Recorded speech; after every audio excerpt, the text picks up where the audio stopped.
Olá, é muito bom estar mais uma vez aqui conversando com você na nossa mensagem bíblica semanal. Toda quinta-feira você tem aqui no nosso canal da Igreja Adventista do Sétimo Dia em Mogi das Cruzes uma mensagem bíblica. Essa é a terceira vez em que nós vamos abordar uma das doutrinas, uma das bases fundamentais, um dos grandes temas da Bíblia.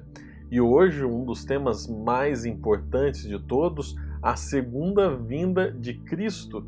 Nós estamos seguindo aquele livrinho, Nisto Cremos. Você vai ter um guia de estudo ali na descrição desse vídeo, então faça bom uso, continue aprendendo, estudando a palavra de Deus cada vez mais.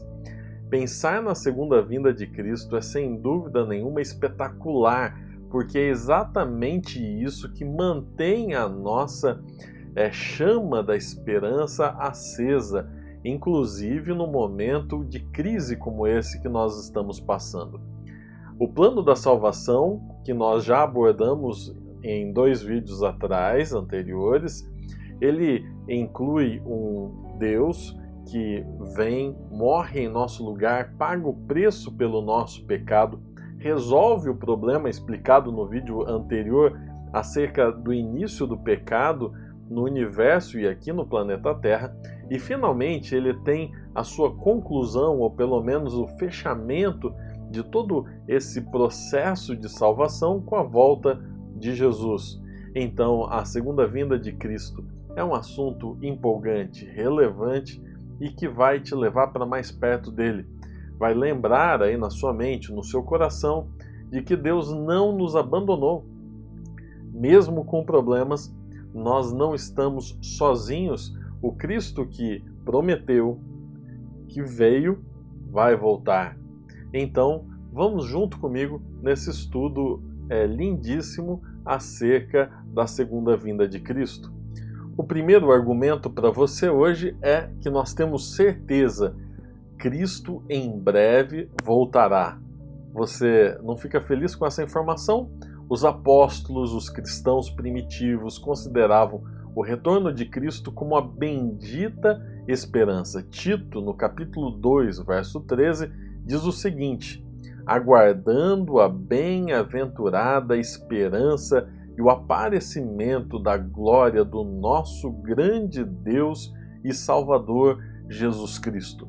Os apóstolos tinham certeza que Jesus ia voltar e de que este evento seria bem-aventurado, seria bendita esperança, seria um evento feliz. E sem dúvida o é, porque quando nós pensamos em salvação, nós estamos pensando em segunda vinda de Cristo, na solução definitiva para o problema do pecado. É não mais conviver com tudo isso que tem nos oprimido durante tanto tempo.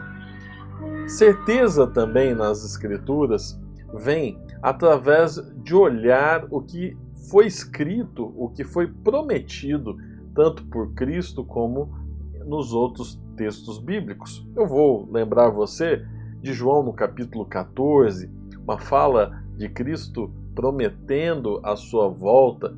O início desse capítulo é muito conhecido de todos nós, onde Cristo diz: não se preocupe, não se turbe o vosso coração, credes em Deus, crede também em mim, porque na casa de meu Pai há muitas moradas, eu estou preparando lugar para vocês. E o verso 3 diz: e se eu for e vos preparar lugar, virei outra vez e vos tomarei para mim mesmo, para que onde eu estiver, estejais vós também.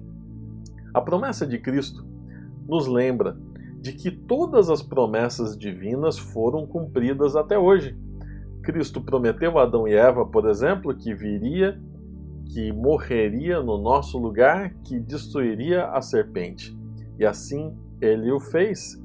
Mais do que isso, nos últimos momentos de Cristo aqui nesta terra, ele prometeu para os discípulos que iria voltar, que estava preparando um lugar para que nós morássemos junto com ele. E quando ele voltasse, ele iria nos levar para esse lugar, para que nunca mais houvesse distanciamento e separação entre Cristo e nós. Esta promessa nos traz uma certeza, pois se todas as outras promessas bíblicas se realizaram, esta também se realizará. Como será a volta de Jesus? Muito se fala acerca de um tipo de Messias. Então, alguns vão falar assim que a solução para o planeta está num cientista brilhante, ou num grande sábio, ou num grande líder político, social ou religioso que levanta a população na direção certa, que tira o melhor do ser humano. Aliás, os discípulos acharam que Cristo seria esse tipo de líder que os levaria a vencer o poder romano. Mas a volta de Jesus não tem nada a ver com líderes humanos. Tem a ver simplesmente com um ponto final na história do pecado.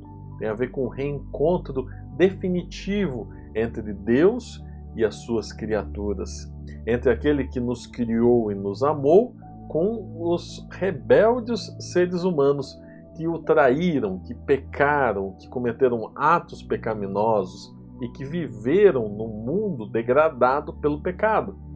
Finalmente, esse reencontro, ele é descrito em detalhes na palavra de Deus. Isso é muito importante, porque Deus não gostaria de que nós fôssemos enganados. Aliás, ele diversas vezes nos alerta sobre a possibilidade de sermos enganados ou de tentarem nos enganar.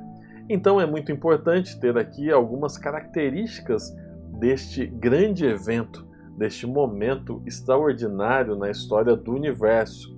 O primeiro deles é que a volta de Jesus é literal e pessoal. Os anjos afirmaram em Atos no capítulo 1, verso 11, que da mesma forma como Cristo foi ao céu, ele voltaria, ou seja, em carne e osso. Eu vou ler o texto de Atos capítulo 1, verso 11 para você. Os quais lhes disseram, esses são os anjos, varões galileus, por que ficais aí olhando para o céu? Esse Jesus que dentre vós foi elevado para o céu, há de vir assim como para o céu o vistes ir. Lembre-se que depois que Jesus ressuscitou, ele encontrou com os discípulos e deixou que Tomé o tocasse, ele fez refeições com os discípulos, enfim, ele estava pessoalmente e literalmente junto com os discípulos. Não é que ele mandaria alguém no lugar dele, ou enfim, que Deus estaria presente, mas não o vendo. Não, os anjos disseram do mesmo jeito que ele foi agora, pessoal e literal, Cristo vai voltar, então não se engane. A primeira característica da volta de Jesus é que ela é literal e ela é pessoal. Mais do que isso, a volta de Jesus é visível. A Escritura declara que tanto os justos quanto os ímpios testemunharão simultaneamente a volta de Jesus. Ou seja, toda a humanidade irá ver. Em Mateus, no capítulo 24, verso 30 e 31, o próprio Cristo descreve a sua volta de maneira visível. Ele diz, então, aparecerá no céu o sinal do Filho do Homem, e todas as tribos da terra se lamentarão, e verão vir o Filho do Homem sobre as nuvens do céu, com poder e grande glória. E ele enviará os seus anjos com grande clangor de trombeta, os quais ajuntarão os escolhidos desde os quatro ventos, de uma a outra extremidade dos céus. Então, Cristo próprio descreve a sua volta de maneira visível, dizendo que todos os seres humanos o veriam. Então é importante desmistificar aquilo que só alguns vão perceber, só alguns vão entender, só alguns vão saber que Cristo está voltando. Essa não é uma verdade bíblica. A Bíblia nos apresenta um evento em que todo o planeta, todos os seres humanos veem a volta de Jesus. O verso 31, ele nos lembra da terceira característica da volta de Jesus, de que é audível. Quando a Bíblia fala em trombetas tocadas por miríades de miríades, ou seja, milhões e milhões de anjos, esse som deve ser enorme, deve ser estrondoso, deve ser forte. Se todo mundo está o vendo, também está ouvindo. Ou seja, este é um daqueles momentos apoteóticos da história. Lembre-se que a morte de Jesus foi marcada por eventos como um terremoto, como escuridão. O batismo de Jesus teve a voz de Deus dizendo: "Este é meu filho amado em que me comprazo". Deus marca os momentos de relacionamento com o ser humano, os momentos importantes, de forma que eles não passem desapercebidos. O nascimento de Jesus tinha uma estrela nova no céu. Então a volta de Jesus será visível e audível. Mais do que isso, será gloriosa.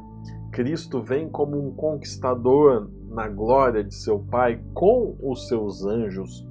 Ou seja, Jesus não vem de maneira discreta. Mateus capítulo 16, verso 27 diz: "Porque o Filho do Homem há de vir na glória de seu Pai com os seus anjos, e então retribuirá a cada um segundo as suas obras."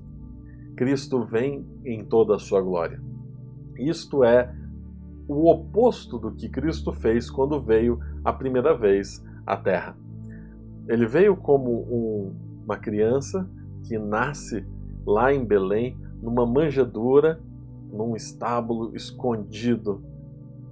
Poucas pessoas encontram Jesus, quase ninguém reconhece esse momento maravilhoso, apesar de Deus ter deixado trilhas de profecias, apesar de Deus ter deixado um sinal nos céus e ter, ainda mais do que isso, pedido que os anjos anunciassem, pelo menos para os pastores, esta boa nova. Diferente deste momento, agora a volta de Jesus é com toda a sua glória. Nós não sabemos nem um pouco do que é esta glória de Deus, porque ela é fora da imaginação humana. Ela nunca foi manifestada em sua plenitude aos nossos olhos, pecadores que nem suportariam esse tipo de manifestação. Mas é assim que Cristo vai voltar. A outra característica é que ele vem quando ninguém está esperando, de maneira súbita, inesperada.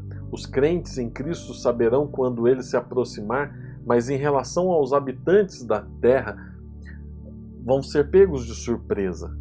Em 1 Tessalonicenses, no capítulo 5, versos 2 e 3, a descrição da volta de Jesus é: "Porque vós mesmos sabeis perfeitamente que o dia do Senhor virá como vem o ladrão de noite.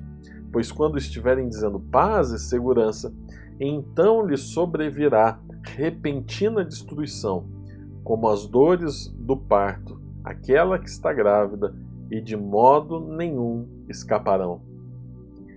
Fato é que nós temos muitos sinais na Bíblia apontando para a proximidade desse evento. Mas o dia e a hora ninguém sabe. O próprio Cristo disse isso. Então, a analogia aqui que o apóstolo Paulo faz em Tessalonicenses é simplesmente de que Cristo vem como um ladrão. Você não sabe a hora que o ladrão vai abordar você, a sua casa. Principalmente aqueles que estão longe de Cristo não vão perceber que ele está a porta. Principalmente aqueles que estão longe de Cristo não irão perceber que Cristo está muito perto de voltar. O segundo advento, ele marca um momento duplo para os seres humanos. Ele é oposto entre o que sentem aqueles que seguem a Cristo e o que sentem e decidem aqueles que não o aceitaram.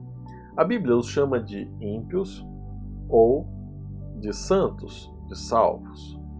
Veja, essa não é uma classificação para nós. É impossível eu dizer quem que é salvo e quem que é ímpio. Os nossos frutos falam um pouco acerca de quem nós somos, mas essa é uma decisão divina. Há todo um processo que a gente vai explicar em outro vídeo acerca do julgamento de Deus. Mas está claro em Apocalipse capítulo 6, versos 16 e 17, que teremos dois grupos de pessoas. Um olha para a volta de Jesus com um sorriso largo no rosto, porque sente um alívio, sente a vitória, sente que finalmente valeu a pena toda essa luta ao lado de Cristo, enquanto um outro grupo fica triste, porque se frustra percebendo que escolheram um lado errado. Apocalipse diz: e diziam aos montes, estes que não aceitaram a Cristo, cai sobre nós e escondei-nos da face daquele que está sentado sobre o trono e da ira do Cordeiro, porque é vindo o grande dia da ira deles, e quem poderá subsistir? Veja, a ira de Deus não está sobre as suas criaturas, isso está claro. O amor dele é declarado a nós. Mas, logicamente, que Deus odeia o pecado. E aqueles que não se desvincularem do pecado, que não aceitarem o Cristo que bate à porta do seu coração, estes fatalmente vão receber o mesmo destino que o pecado, porque se tornaram uma só coisa, com o pecado e não com Deus. Então, hoje, o meu apelo para você é: escolha a Jesus. Se prepare para este momento. O retorno do Redentor representa o glorioso clímax da história do povo de Deus. É o momento de sua libertação, quando todos clamam: eis que este é o nosso Deus em quem esperávamos.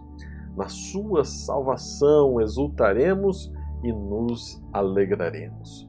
Que este dia seja esperado ansiosamente por você e por mim. Que a nossa escolha hoje seja ao lado de Cristo, o lado vitorioso nessa história contra o pecado. Lembre-se, Cristo não o deixou sozinho à sua própria sorte. Ele está preparando um lugar para cada um de nós. Irá voltar muito em breve, e quando ele voltar, será um grande e feliz dia do Senhor. Que Deus o abençoe nessa sua escolha hoje. Que você possa hoje abrir de novo o seu coração e entregar sua vida nas mãos dele, para que naquele dia possamos estar felizes, possamos estar nos alegrando juntos, porque o nosso Criador voltou para nos buscar. Deus abençoe você. Eu quero orar pela sua decisão neste momento. Senhor Pai que estás nos céus, obrigado, porque o Senhor nos prometeu que irá voltar, e por isso no nosso coração arde uma esperança baseada nas suas promessas. Não temos dúvidas de que isto irá acontecer. Obrigado porque o Senhor deixou descrito na tua palavra como será este momento. Então não seremos enganados. Mas antes disso, precisamos agora, Senhor, que o teu poder alcance a nossa vida, que o teu Santo Espírito toque em nossa mente, em nosso coração, para que possamos escolher novamente a Ti e por isso estarmos naquele dia felizes, radiantes, vitoriosos ao teu lado. Cuida de cada um dos seus filhos, é isso que nós te pedimos e agradecemos por amor e em nome de Jesus. Amém. Deus abençoe você, até a próxima mensagem bíblica.